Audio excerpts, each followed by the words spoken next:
Il prossimo 20 novembre ricorre il 29° anniversario della morte di Leonardo Sciascia. In proposito, la nuova puntata di Punto Fermo di Mario Gaziano, in onda domani sera, giovedì 15 novembre su Teleacras, alle ore 21, sarà incentrata su Sciascia. E inoltre, martedì 20 e mercoledì 21 novembre a Racalmuto, nella sede della Fondazione Sciascia, su iniziativa del professor Zino Pecoraro, si svolgerà l'edizione 2018 delle giornate sciasciane. Ascoltiamo dunque Mario Gaziano e poi Zino Pecoraro. Sì, siamo sempre noi, come dire, pronti e disponibili ad accogliere iniziative su Sciascia.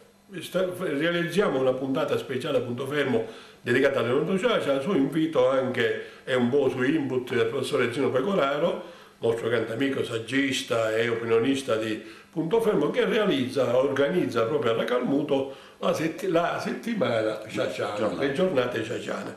E quindi Punto Fermo si propone di dare spazio a questa iniziativa, ma anche dare spazio alle altre iniziative anche internazionali che abbiamo realizzato. Infatti in studio con me ci sono i partecipanti in realtà all'iniziativa su Malta. Abbiamo fatto, come abbiamo già documentato a Teleacras, una bellissima iniziativa Sciascia, scrittore intellettuale europeo, punti di contatto con Malta, che ha avuto un grandissimo successo. In studio con me allora Salvatore Nocera Bracco, Antonio Azzarcone, Alfonso Marchica e Maria Grazia Casanaro. Una puntata ancora dedicata alla cultura del nostro territorio, proiettato a livello internazionale.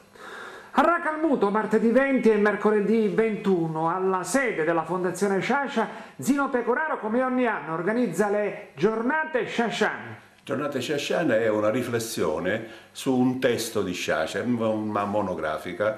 Verranno nelle due giornate circa 500 studenti da provincia di Agrigento, e in più ci saranno studenti provenienti dalla scuola dove Sciascia frequentò l'istituto magistrale e dove conseguì il diploma. I ragazzi cosa fanno? Quest'anno la nostra attenzione è rivolta soprattutto nello studio dell'unico testo poetico di Sciascia, che è La Sicilia e il suo cuore.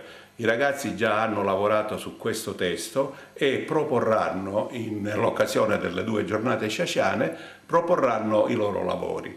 È sorprendente certe volte quello che riescono a combinare gli studenti, perché sono capaci di organizzare collegamenti tra scrittori, tra temi vari che sono sviluppati nella letteratura italiana. L'anno scorso, per esempio, abbiamo studiato l'Onorevole, ed sono state due giornate memorabili perché gli studenti hanno realizzato delle rappresentazioni teatrali di passi tratti dalle novelle. Quindi, come ogni anno, gli studenti sono protagonisti e la Fondazione Sciascia riesce in qualche modo a realizzare un contatto soprattutto con i giovani.